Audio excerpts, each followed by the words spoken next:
eza kitoko te. Chilombo yako boma mboka. Chilombo Kabila bomi Chilombo makundi. Biloko bobo betela mabutino maboko. Yako na zoyo kaka état de chaise. Obo yela kibiso awa. Oh tozo kende kuna, tozo chabwe, bituma na est tozo sila. Lelo bitume silite. Bana bazotanga classe te na est. Mais abazotanga ta muke. Pona nini? Tala ba mikonga nkomo yoko chela biso. Bala yingasani.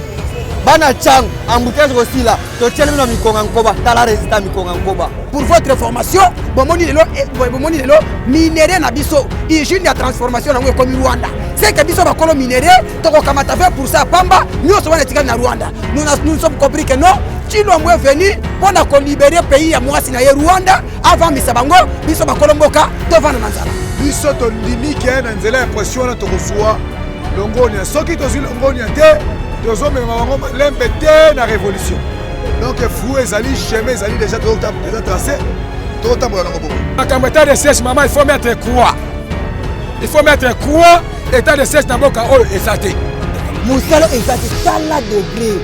Biloko nyose comme ko mata se butu moy. OK awa. Ozomona tomate awa. Acha 400. Oya wa 500. Oya wa 600. Oya 450. Prix de la raté na mboko. Ils sont lelo, à partir de lelo. Congolais, congolaise, boyo kangai naza congolais. Na lobi boy. Tolanda ba distraction na bango lisusu te. Totala te na seni na bango bacha mutu na bango. Jour bakomeka na seni ko chaka dima wana. Eza lokola etikala ki tiji moko ya almet. Po apelisa biso nyonso topela. Félix ozande konangai omela ba miding ba vo bana peso ba midingo bana omela ngai onde na teli na o to lelo afuta ba kongolo nyonso ezate ko na osa de bana mutu ayobinga boto baninga na e to baninga na e boy to vana nebo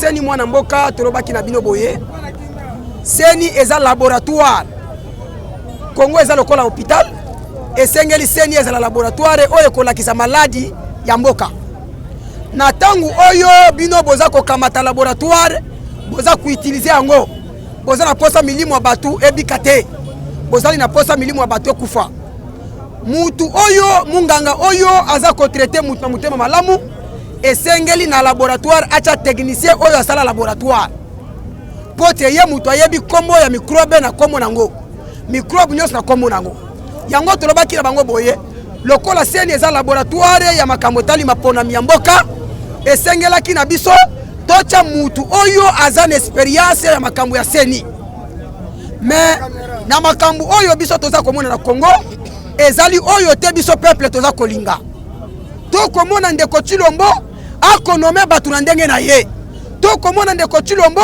akokamata batu oyo ya lingi na motema na ye acha bango na kati ya seni yango biso lokola bakongomani tolobaki na ye boye monsieur seni wana etali maponami ya peuple mutu oyo akobundela Congo malamu ezali mutu oyo akendaka kovote na kati ya urne tika likambo seni peuple ye moko azwa solution na yango mais tomona kike ndambu ya ba confession religieuse bazaki corrompi na kozwa kaniaka ya ndeko Chilombo pona kobebisa maponami oyo ya peuple yango tosenga ki kongomani nyonso ya kozala mobiliser tolobaki na bango candidat ya seni akouta na ngambu ya mutu te akouta na parti politique te candidat ya seni fo auta na département oyo ezali indépendant ya mibale tolobaki na bango poto désigner candidat ya seni faut vendre na tour d'une table toyokana na ba partie prenante batu na batu bapesa makanisi toyeba qu'est-ce qu'on peut faire pour na évolution ya seni pe ya mboka na biso 2023 mais ndeko Chilombo a se rebeller ndeko Chilombo a se s'enfoutir alobi na biso na koyoka mutu te na kota mutu na ndenge nanga yango moni biso pe ba kongomani to se mobiliser attaque ba congolais ya koloba pas question ya Kadima pe Kadima yewana akei déjà état de siège na est démocratique du Congo bati aussi la raté. Est-ce mwana mboka na koloba na boyi ndeko Tshilombo azana susi ya mboka te ndeko Tshilombo azana posa ba Congolais azana susi ya ba Congolais te. Comment? Le président Eli Martin Fayulu nous a très bien expliqué. Alors pour décréter l'état de siège, la première des choses qu'on fait, on ferme toutes les frontières de votre pays. Après vous décrétez l'état de siège, là vous koyeba qui est congolais, qui n'est pas congolais, et puis vous avez la capacité, il y a la recherche pour boyeba, ba tuerie ya ba congolais ko uta wapi. Mais ne continue moyengo na lobi que non a kosala makamuna ndenge na ye, mutu oyo ya kopesa makanisi ya zalité. Ba conseiller oyo ya ta mopanzi na ye, ce sont les gens qui évoluent aux Américains, ils abato ba évoluer na Europe, ba yebite makambo Congo. Bazana ilo côté akoyebisa ye. Yango mukolo mususu, mokonza loba kanabiso, soki mbo kanabiso e baby, c'est parce que Tshilombo n'avait pas écouté les Congolais. État de siège est pessi négatif. Et pessi négatif, et pessi négatif.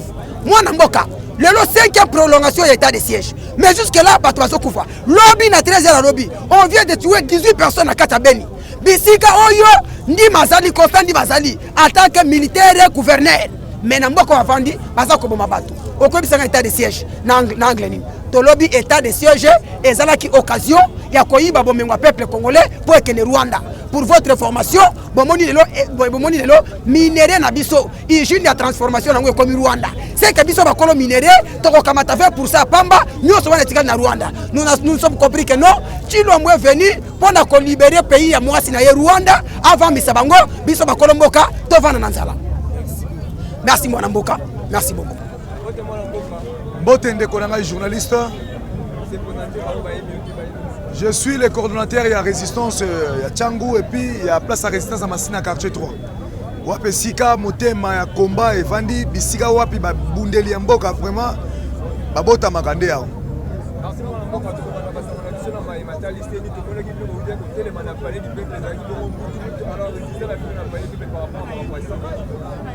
Vous savez soki omoni bato bako kene na parler du peuple résultat ou bien entente de l'égal à ces moko. Et c'est là qu'il y a la pression. Pour ça la pression contre bato oyo bazo kanisa keto kotike la bango bazo seni basa la ligue elemba ya poste ya nomination. Il y a ba député et ba président. Mon cher frère, résultat il y a parlé du peuple boti mbuma kitoko. Yango mone kangisi mboso munoko azo bimisate na munoko na ye qui est réellement le président de Séni. Donc la pression que fait le peuple congolais, et ali pression oyo biso to ndimi ki na nzela pression na tokozwa longonia soki tozwi longonia te tozo mema bango malembe te na révolution. Donc fou ezali chemin ezali déjà tracé to tambola nango bongo.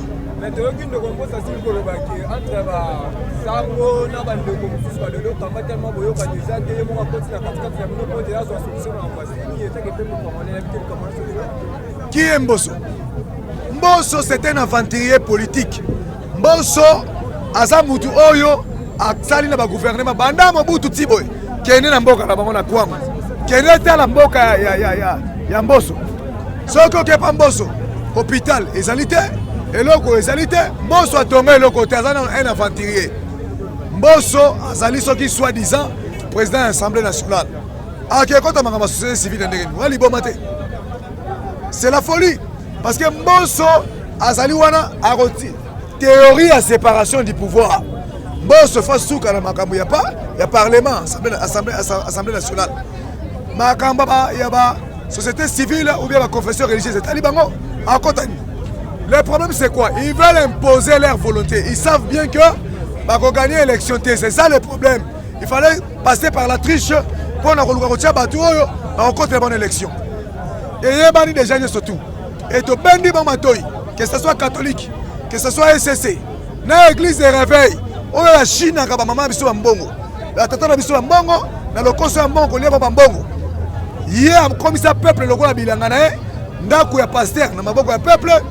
Ndaku ya mwasi ya pasteur kobota na nyoso kolata na maboko ya bandimi kolesa ya pasteur na maboko ya bandimi lelo boye solution nga tout va même pour le peuple congolais bango bazobo yango tebisi église de réveil basala keba pour peuple a rolingate ba matela bono mapeka église de bango kotika la ville l'église de bango kotika la ville bandimi toroya esute toroya te pour basanko balingi peuple a souffrir tokebisi bango bongo c'est-à-dire biso to lingi que boso atika makambo wana haya likolo ya mesa toza ba congolais ennemi azate donc kita likolo ya mesa na négociation to bandi kolongola na lianzi ya mabe oyo organisation eseni bango basalaki ya moyibi to longoli nanu yango après to bongisi organisation eseni to leki to bimisi bato oyo animateur ba okamba seni mais koyeba biso te pote eza na tofina to kamata pota to kamata to chakisi likolo ya pota et ça la makate donc vraiment ndeko ça la makate merci. Mais tant que tu es chef de l'État, mais comme on a le chef de l'État, il y a 10e mairie limité. Parce que chef de l'État, Azali chef de l'État, il y a 10e mairie limité à Ida Passa.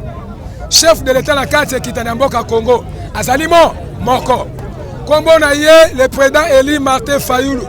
Oyo Azali Aigle. Oyo Bengaka, Mokambia Eko, le Congo démocratique. Oyo asili koloba awe mukolo uti koleka mama abaki na biso nini abito ça la to réformer armée. Nous constatons que na kati ya armée il y a beaucoup de infiltrations. Il y a des infiltrations mama nangai. Be filtrer ba se belé. To kamata armée to banana koyeba. Nani ali congolais te. Soko ali congolais te to tcheno mo pensi. To bengano na mboka na biso te. Mais tu as un poste clé, un poste stratégie. Tu as un Rwandais, tu as un il y a un attaque citoyen.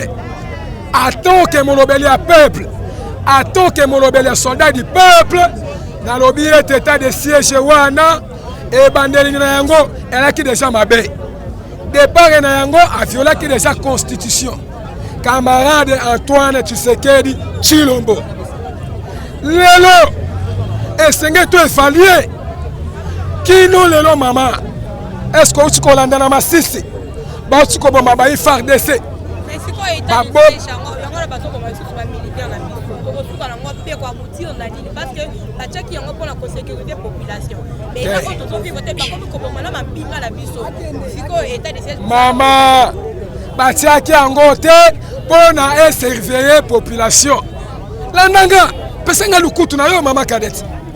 État de siège wana batiaki yango pour que ba conserver richesse.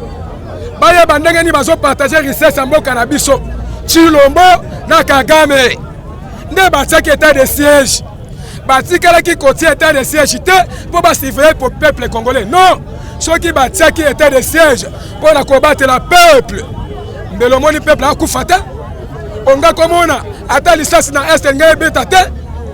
Mais le nga komona état major oyo Chilombo la kaka anga ke tsango na est.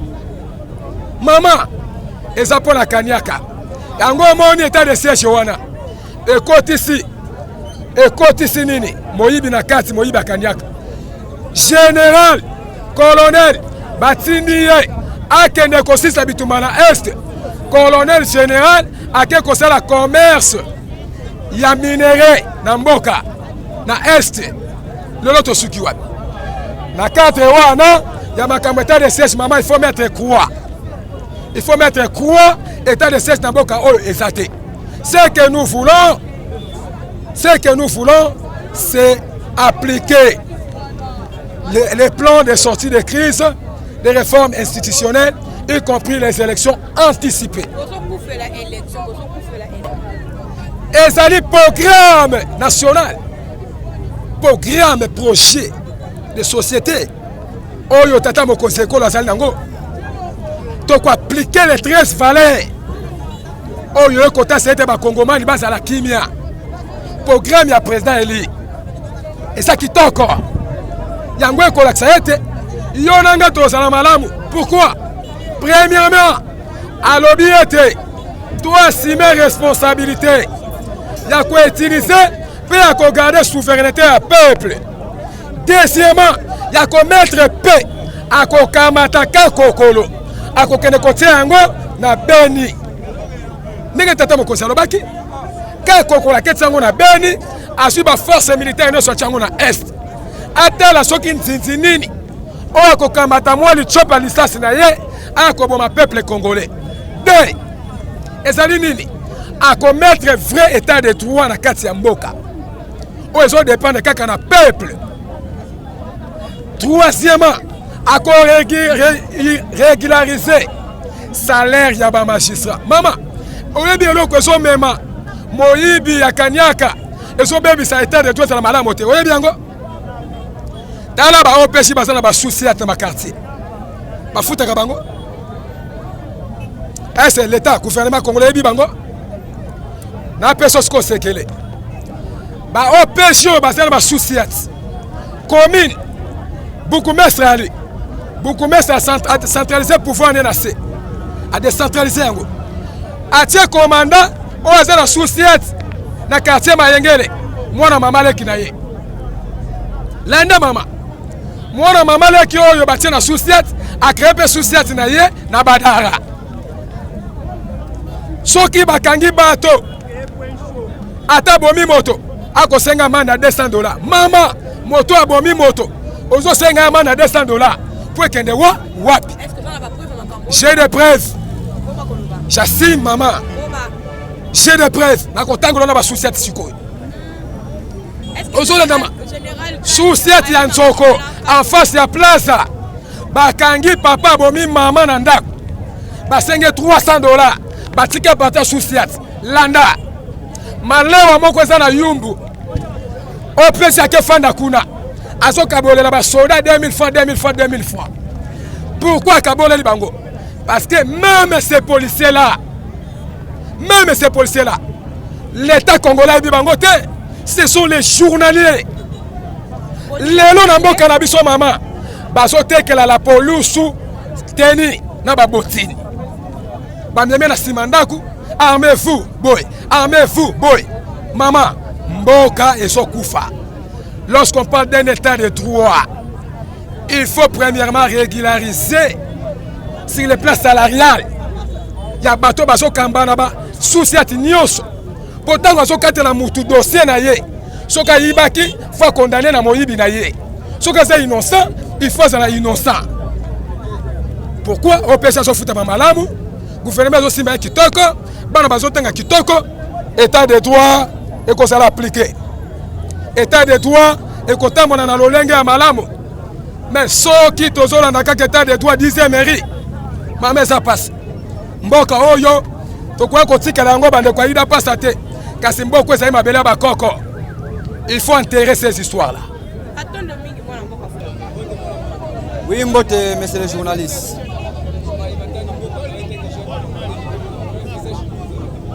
Bona mai matali mboko na biso oyo vraiment otozomona eza mwana mobalo oyo komemela biso mamoko eza incroyable.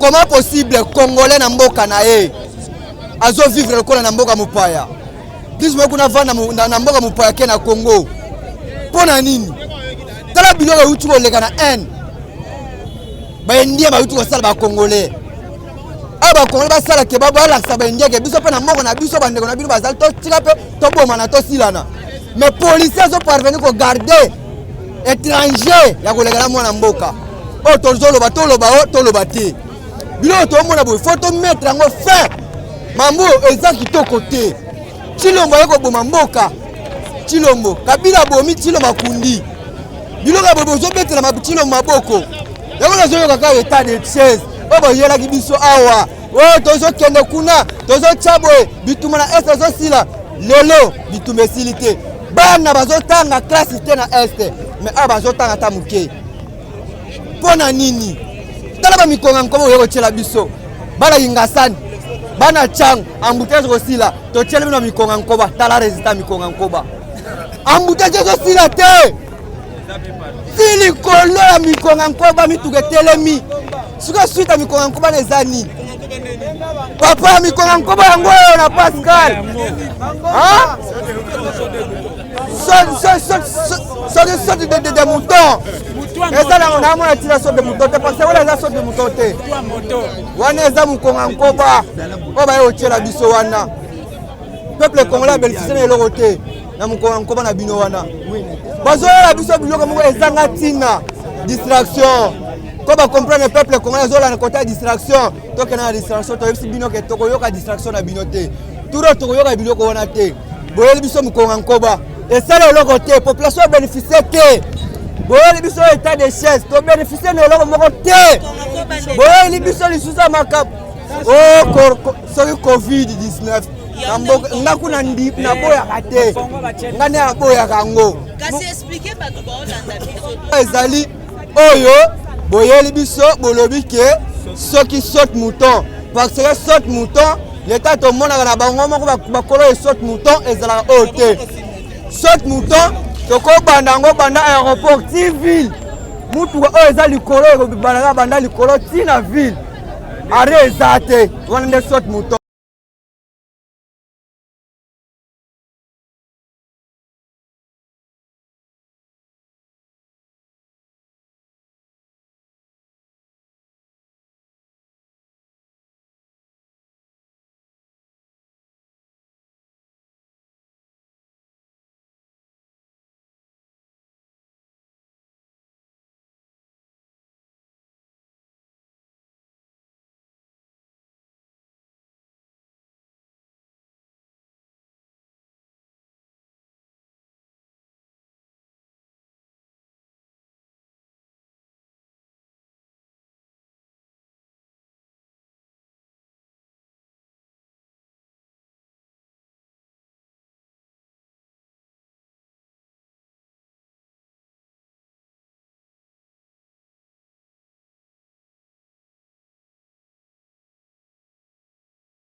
mpona mosala nini mosala eza te tala degré biloko nyonso ekomi komata se butu moi oke awa ozomona tomate awa acha 400 oyo awatie 500 oyo awatie 600 oyo awa 450 prix fixe ezalaka te na mboko prix fixe ezalaka te siko boyebisa biso biloko boye tokontinue ndenge nini Chilombo omona ta oza wana Chilombo bandaka kobongama muke soko olingo kimalaka leso te mobuta bima na kilote ok mama toza na kati ya ndako tata azali oyo azopesa mot d'ordre na kati ya ndako mwana oyo asali apesi papa soyo apesi mosala asali malamu te papa osala mwana wana nini akopinir mwana wana parce que mwana wana era azobima libanda soki akebunda bakofingisa mwana wana te bakofinga tata na ye na mama na ye baparent badikaki yo te mwana akefingisa nani bapara te sikoyo leta para omoneke mwana na nga aza mabe ale ozobetele maboko era azokesa libanda leta tolobaka mwana azobanda koyiba na ndako mwa mosuna le bien na mutuna na yo oyo tuninga tozoloba pamba te tozoloba etake toza bacongolais yango tozoloba to se retrouver te tozomona bolamu moko te depuis Chilombo akoti lelo 3 ans na ndambo tobandi kokene po manda moko etikali ye nini moko année moko etikali eza année élection tomona eloko moko te biso lelo à partir de lelo congolais congolaise boyoka ngai naza congolais na lobi boye tolanda ba distraction na bango lisusu te totala te na seni na bango bacha mutu na bango jour bakomeka na seni kochaka dima wana eza lokola etikala ki tiji moko ya almet po apelisa biso nyonso topela eloko nazo senga na gouvernement soki to baza votant biso bato vota bango comment bako faire souffrir biso tina niveau boy bako souffrir biso boy te hein donc bayebaka vote esilité l'an 2023 tozoke na vote et puis na changu député moko te to mona ye na changu aya onga toko bamba yo mabanga toko tumba yo to bambi yo mabanga boloba bien kuna biso tozwa solution ya likamu na biso nanu ya seni natuni Chilombo boy soki ye bavotaka ye ndenge nini azobunda na seni azwaka mutu na ye acha botika seni ezala indépendant seni ekoki kozala ya mutu moko te de loko tozoyebisa bango boye ebo ba préparer Chilombo so azokoka te akanga bisaka na malembe akende na voie ya Amérique alobela biso ke no nga na koki na nga te président yo moko zwa ki bokonzi na yo po trop c'est trop to baye oza mboka na biso mabele na biso biso to kokima mabele na biso te do eloko nga na koki koloba yango wana ona zaki na maloba nanga na pesi ba honorable nyonso biso to sala to voter bango na mboka na biso mboso na bureau na ye nyonso so yibino boyebi kete biso to vota bino merci na bino to vota bino so biso to vota bino so iba noma bino to yebite mais tozomona to tika na mbula moko to ko voter bino lisusu nyonso bino bozo sala bozo tia na poche bomoni naza na bana misato na mwasi ndako na futelaka bomoni munene ya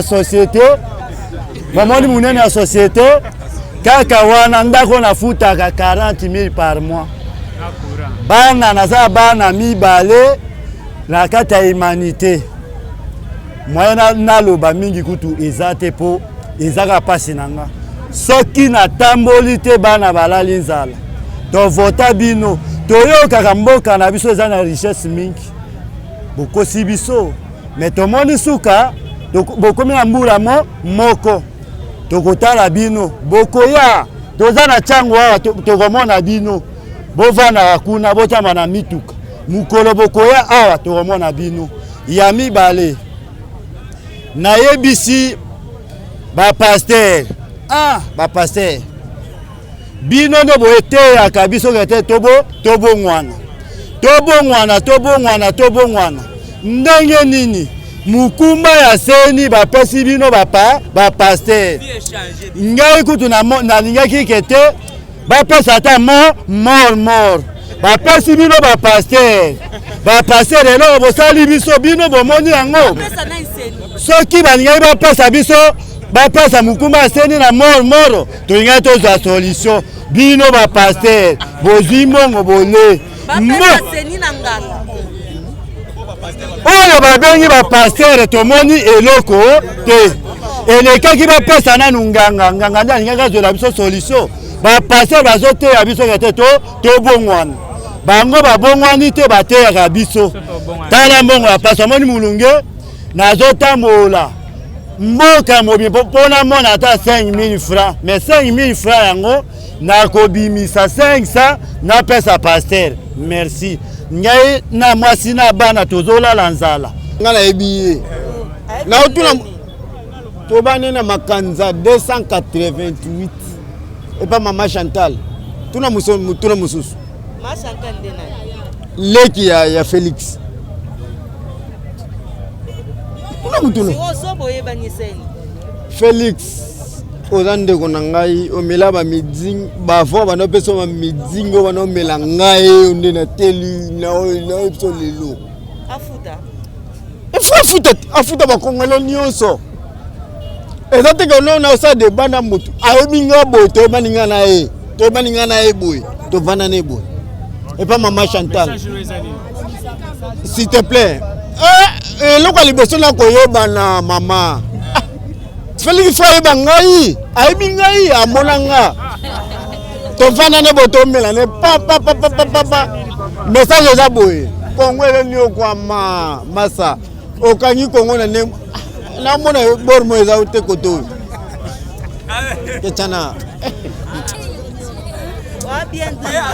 te drink te tovanda na masa okay